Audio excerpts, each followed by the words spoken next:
बच्चों, आज हम पढ़ेंगे कक्षा 8 साइंस यानी कि विज्ञान के अंतर्गत पहला अध्याय फसल उत्पादन एवं प्रबंध। हम आपको बताएंगे बच्चों इस पाठ से संबंधित प्रश्नों के उत्तर। चलते हैं अभ्यास प्रश्न उत्तर पर। और सबसे पहले हम आपको बता रहे हैं कि इस पाठ के अंतर्गत आपने क्या कुछ सीखा। तो आप देख सकते हैं बच्चों, नंबर 1, अपनी बढ़ती हुई जनसंख्या को भोजन उपलब्ध कराने के लिए हम लोगों को वैज्ञानिक कृषि पद्धतियों को अपनाना होगा। ठीक है, क्या करना होगा? हमें वैज्ञानिक कृषि पद्धतियों को अपनाना होगा ताकि बढ़ती जनसंख्या को भोजन उपलब्ध हो सके। दूसरी बात आपने इस पाठ में जानी बच्चों कि किसी एक स्थान पर उगाए जाने वाले एक ही प्रकार के पौधों को फसल कहते हैं। आई बात समझ में? फसल किसे कहते हैं? किसी एक स्थान पर उगाए जाने वाले एक ही प्रकार के पौधों को फसल कहते हैं।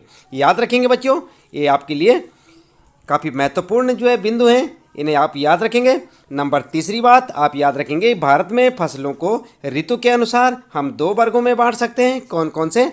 रबी की फसल और खरीफ की फसल। कितने प्रकार के? 2 प्रकार की फसलें, रबी और खरीफ की फसल। आगे चौथा पॉइंट आपके लिए काफ़ी इंपॉर्टेंट है, जुताई करके मिट्टी तैयार करना, उसे समतल करना जरूरी होता है। इस कार्य के लिए हल तथा पाटल का उपयोग किया जाता है। याद रखेंगे ना? अगला है बच्चों 5वां पॉइंट आपको, बीजों को मिट्टी में उचित गहराई पर बोना तथा उनके बीच उचित दूरी रखना अच्छी उपज के लिए जरूरी है। बीजों की अच्छी किस्म का चयन करके स्वस्थ बीजों को बोया जाता है और सीड ड्रिल की मदद से बुआई की जाती है। याद रखेंगे। नंबर 6, मिट्टी में पोषक तत्वों की समृद्धि और पुनः पूर्ति की आवश्यकता होती है, जिसे कार्बनिक या रासायनिक खाद तथा उर्वरक के उपयोग से किया जाता है। फसलों की नई किस्मों के आने से रासायनिक उर्वरकों के प्रयोग या उपयोग में बहुत वृद्धि हुई है। 7वां पॉइंट आपके लिए, उचित समय एवं अंतराल पर फसल को पानी देना सिंचाई कहलाता है। सिंचाई किसे कहते हैं? आप समझे ना? उचित समय एवं अंतराल पर फसल को पानी देना ही सिंचाई कहलाता है। आगे निराई एवं अवांछित या बेकार एवं बिना उगाए पौधों को हटाया जाता है, जिन्हें क्या कहते हैं? खरपतवार। क्या कहते हैं? खरपतवार। अगला पॉइंट है, कटाई का अर्थ है पकी हुई फसल को अपने हाथों या मशीन से काटना। याद रखेंगे। 10वां है, अनाज के दानों को भूसे से अलग करना थ्रेसिंग कहलाता है। क्या कहलाता है? थ्रेसिंग। और इसके बाद 11वां पॉइंट है बच्चों, बीजों को पीड़कों एवं सूक्ष्म जीवों से सुरक्षित करने के लिए भंडारण जरूरी है। और 12वां पॉइंट याद रखेंगे, पशुओं को पालकर भी खाद्य पदार्थ प्राप्त किया जाता है, जिसे पशुपालन कहते हैं। क्या कहते हैं? पशुपालन।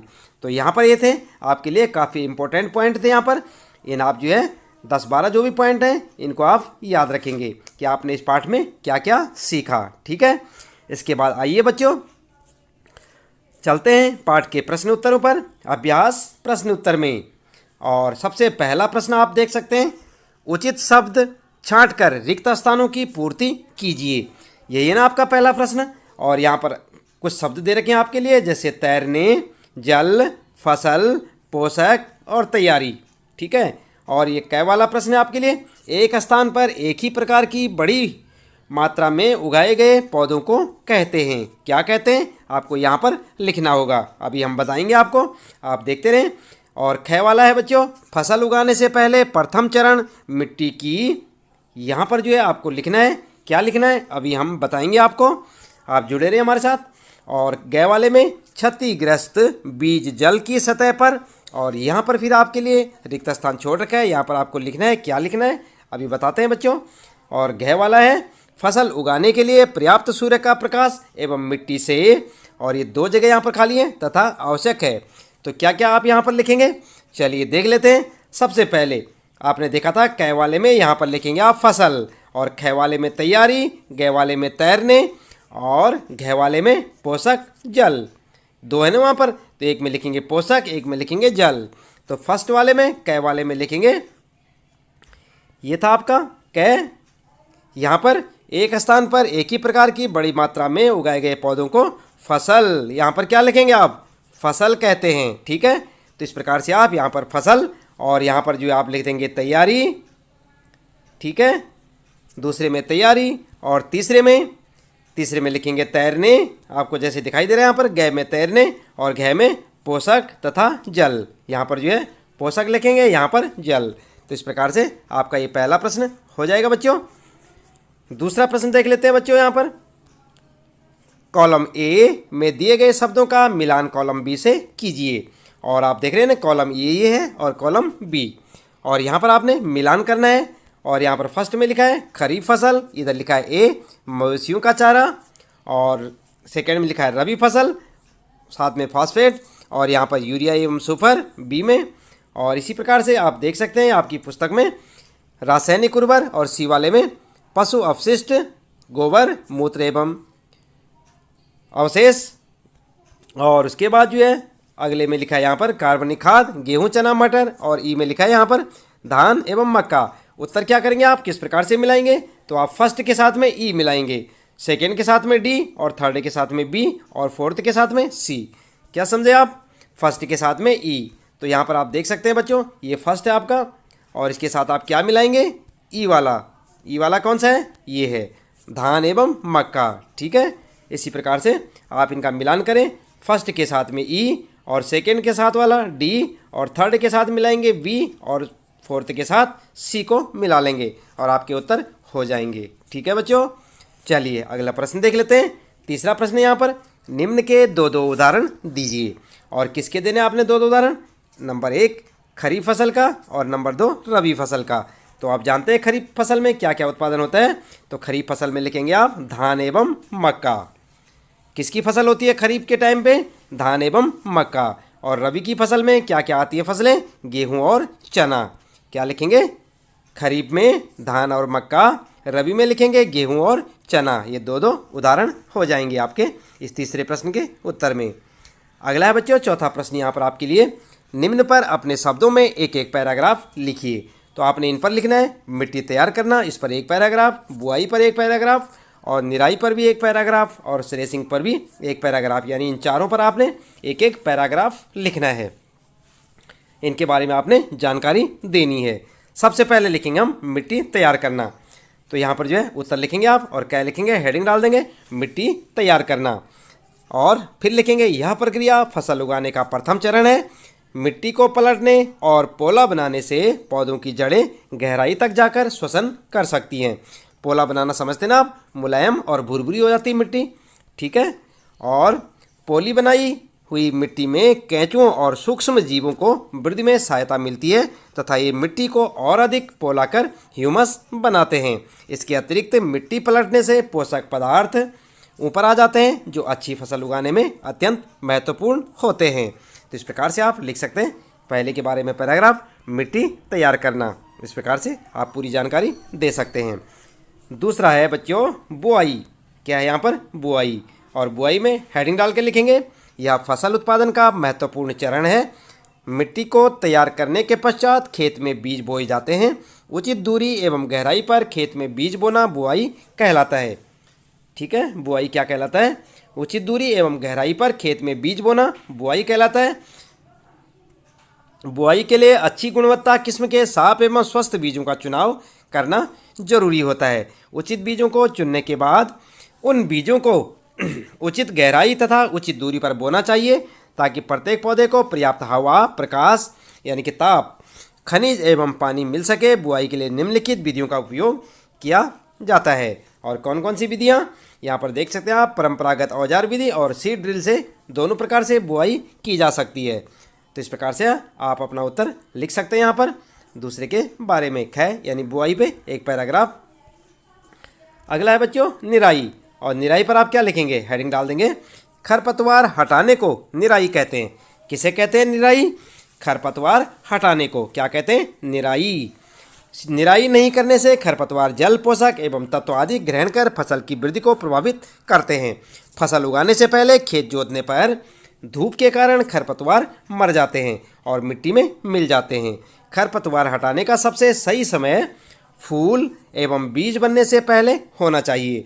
खरपतवार को हाथ, खुरपी आदि की सहायता से हटाया जा सकता है। आप देखते हैं ना कई बार खेतों में जो हमारी फसलें होती हैं उनके बीच में घास, जंकाड़ या बेकार की वस्तुएं जम जाती हैं, या बेकार के जो पौधे जम जाते हैं उन्हें क्या कहते हैं, उनको हटाना ही खरपतवार का नाश करना कहते हैं, या खरपतवार कहते हैं उन सबको। उन्हें आपको हटा देना चाहिए खेत के बीच में से। जो फालतू फसलें होती हैं, फालतू चीज़ें होती हैं, उनको हटाना ही खरपतवार को हटाना। और यहाँ पर स्रेचिंग है, चौथा लिखेंगे आप घ वाला स्रेचिंग। खेतों से काटी गई फसल से बीजों या दानों को भूसे से अलग करने के प्रक्रम को स्रेचिंग कहा जाता है। किसे कहा जाता है? बीजों को या दानों को भूसे से अलग करना क्या कहलाता है? स्रेचिंग। स्रेचिंग करने के भी कई तरीके होते हैं, जैसे छोटे खेत वाले किसान अनाज के दानों को पटक कर या विनोइंग द्वारा अलग करते हैं, और बड़े खेत वाले किसान कंबाइन मशीन का प्रयोग करते हैं। आपने देखा होगा धान या गेहूं की फसल जब कट जाती है उसके बाद किस तरह से बीजों को अलग किया जाता है, तो उसे क्या कहते हैं? स्रेचिंग। ठीक है, तो इस प्रकार से आप लिख सकते हैं बच्चों चारों के बारे में। एक एक पैराग्राफ आपने लिखना था यहाँ पर। और कौन से चारों बारे में? यहाँ पर आप देख सकते हैं मिट्टी तैयार करना, बुआई के बारे में लिख सकते हैं, निराई के बारे में लिख सकते हैं, और स्रेचिंग के बारे में यहाँ से लिख सकते हैं। पांचवा प्रश्न है बच्चों, स्पष्ट कीजिए कि उर्वरक खाद से किस प्रकार भिन्न है। क्या लिखना आपने? जो उर्वरक है ये खाद से किस प्रकार अलग है। खाद और उर्वरक में अंतर आपने बताना है। उत्तर में लिखेंगे सबसे पहले खाद। खाद क्या होती है?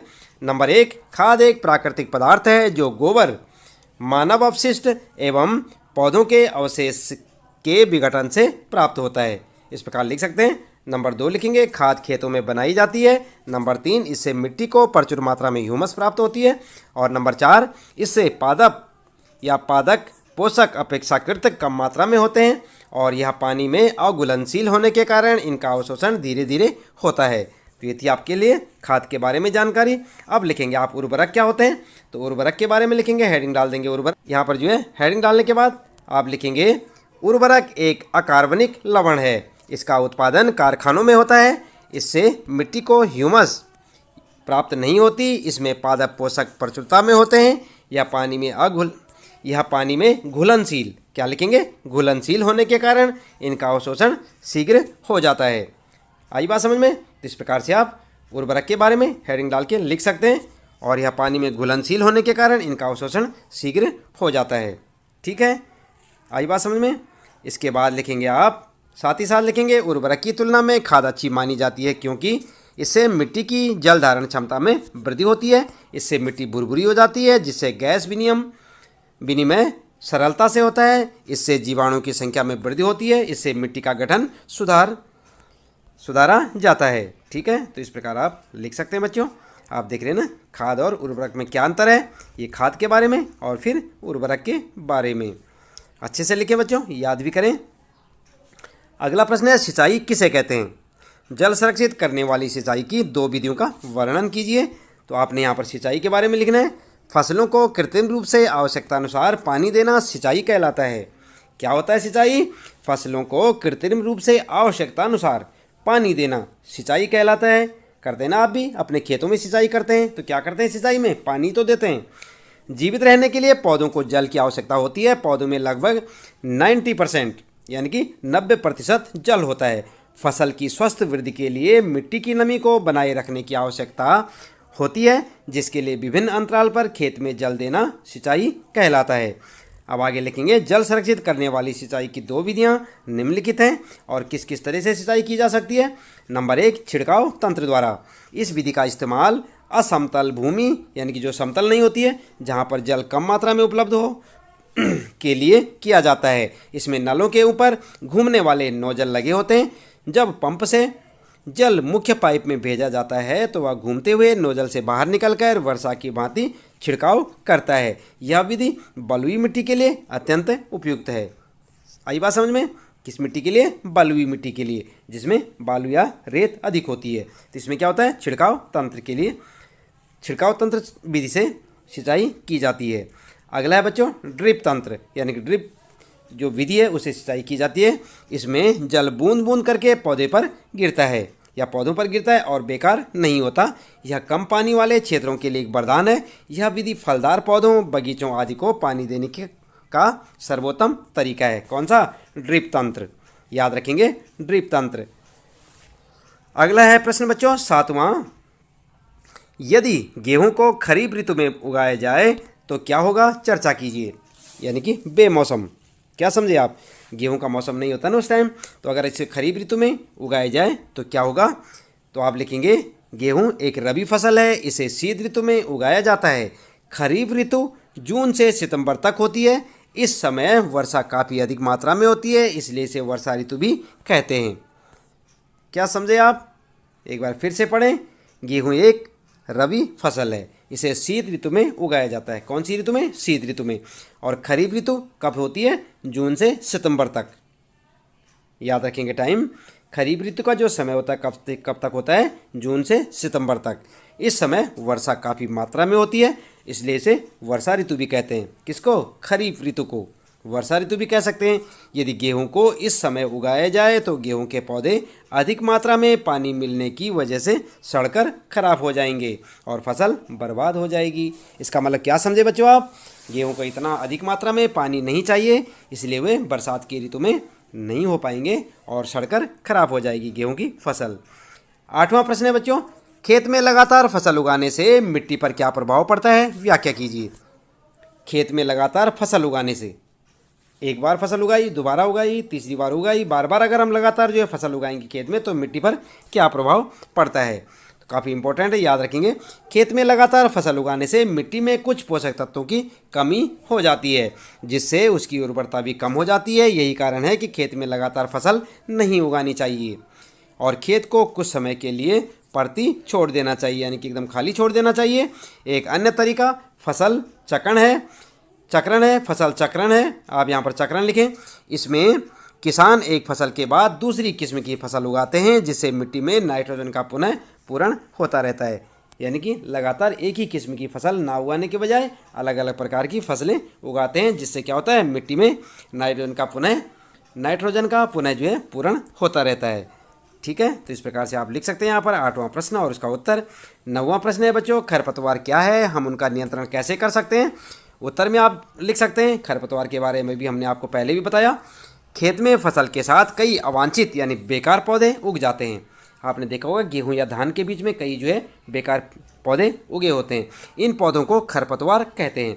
इनको निराई के द्वारा हटाना बहुत ज़रूरी होता है, क्योंकि ये फसल की वृद्धि पर प्रभाव डालते हैं और पशुओं एवं मनुष्यों के लिए विषैले भी हो सकते हैं बच्चों। उनको नियंत्रण करने के कई तरीके हैं। क्या क्या तरीके हैं। नंबर 1, फसल उगाने से पहले खेत जोतकर इससे खरपतवार पौधे सूखे मर जाते हैं। क्या है, फसल उगाने से पहले खेत जोतकर। आई बात समझ में, इतना समझें आप किस तरह से हटा सकते हैं। फसल उगाने से पहले खेत जोतकर, इससे क्या होगा, इससे खरपतवार पौधे सूखकर मर जाते हैं। यानी खेत में जो जमे होंगे फालतू बेकार के पौधे वो क्या होंगे, सूखकर उखड़ जाएंगे, और जब उखड़ जाएंगे तो फिर सूखकर मर जाएंगे। नंबर 2, फूल एवं बीज बनने से पहले हाथ से खुरपी आदि की सहायता से पौधों को उखाड़ना। यानी कि आप देखते हैं कि खेत में कुछ बेकार पौधे जमे हुए हैं तो उनको आप जो है खुरपी हाथ से उखाड़कर फेंक सकते हैं। नंबर 3 तरीका है खरपतवार से बचने का, खरपतवार नाशी रसायनों का उपयोग करके, इससे खरपतवार पौधे मर जाते हैं। कई केमिकल या दवाइयाँ ऐसी होती हैं जिससे अवांछित पौधे या बेकार जो पौधे जमे होते हैं वो जो है सूख जाते हैं या सड़कर गल जाते हैं। तो इस प्रकार से आप इन विधियों को अपना सकते हैं यहाँ पर खरपतवार को नियंत्रण करने के लिए। अगला है बच्चों 10वां प्रश्न यहाँ पर, और इसमें पूछा है निम्न बॉक्स को सही क्रम में इस प्रकार लगाइए कि गन्ने की फसल उगाने का रेखाचित्र तैयार हो जाए। क्या उगाना आपने, गन्ने की फसल। तो यहाँ पर देखेंगे आप, प्रश्न आपके लिए ये है, फसल को चीनी मिल में भेजना। नंबर 1, नंबर 3, 5 में लिखा है यहाँ पर मिट्टी तैयार करना। नंबर 2 में सिंचाई, नंबर 3 कटाई, नंबर 4 बुआई, नंबर 5 मिट्टी तैयार करना, नंबर 6 खेत की जुताई करना और नंबर 7 खाद देना। अब इसको जो है आपने सही क्रम में लगाना है कि सबसे पहले क्या कार्य होगा और उसके बाद क्या होगा। तो उत्तर में आप क्या लगा सकते हैं, उत्तर आप इस प्रकार से लिख सकते हैं। सबसे पहले हमें क्या करना होगा, मिट्टी तैयार करनी होगी, फिर खेत की जुताई करना, फिर बुआई करना, खाद देना और सिंचाई, फिर कटाई और फसल को चीनी मिल में भेजना। तो इस प्रकार से आप अपना उत्तर लिख सकते हैं बच्चों। देख रहे हैं ना आप, ठीक इसी प्रकार से आप अपना उत्तर लिखें। इसके बाद 11वां प्रश्न है, नीचे दिए गए संकेतों की सहायता से पहेली को पूरा कीजिए। यहाँ पर आपके लिए एक पहेली है और पहेली में क्या है आप देख सकते हैं, इस प्रकार से ये बना हुआ है। यहाँ पर एक टेबल सी बनी हुई है, ये देख सकते हैं आप, पहेली अंतराल बना हुआ है। और यहाँ पर क्या करेंगे आपने देखना है कि ऊपर से नीचे की ओर नंबर 1 सिंचाई का एक पारंपरिक तरीका, और बड़े पैमाने पर पालतू पशुओं की उचित देखभाल करना। नंबर 3 फसल जिन्हें वर्षा ऋतु में बोया जाता है, और नंबर 6 फसल पक जाने के बाद काटना। इसी प्रकार से बच्चों बाईं से दाईं ओर आपको क्या लिखना है, शीत ऋतु में उगाई जाने वाली फसलें। नंबर 4 पर लिखना है एक ही किस्म के पौधे जो बड़े पैमाने पर उगाए जाते हैं, और नंबर 5 पर लिखना है आपने रासायनिक पदार्थ जो पौधों को पोषक प्रदान करते हैं। नंबर 7 खरपतवार हटाने की प्रक्रिया को क्या कहते हैं, ये आपको लिखना है। किस प्रकार से करना है, सबसे पहले आइए देख लेते हैं उत्तर में। यहाँ पर जो है सिंचाई का एक पारंपरिक तरीका, तो यहाँ पर क्या लिखेंगे आप देख रहे हैं ना आप, ये तो क्या हो सकता है पारंपरिक तरीका। यहाँ पर नंबर 1 पे लिखना है आपने, तो यहाँ पर रे लिखा हुआ है रे, फिर यहाँ पर लिखेंगे आप है, और यहाँ पर टे, तो क्या हो जाएगा रहट। यहाँ पर लिख सकते हैं आप रवि, यहाँ पर लिखेंगे आप खरीफ, यहाँ पर लिखेंगे पशुपालन, और यहाँ पर जो है कटाई, और यहाँ पर उर्वरक, और यहाँ पर निराई।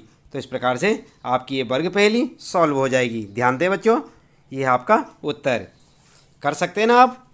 तो इसके साथ ही बच्चों यहाँ पर इस पाठ से संबंधित प्रश्नों के उत्तर समाप्त हो जाते हैं। उम्मीद है कि आपको अच्छे से समझ आए होंगे।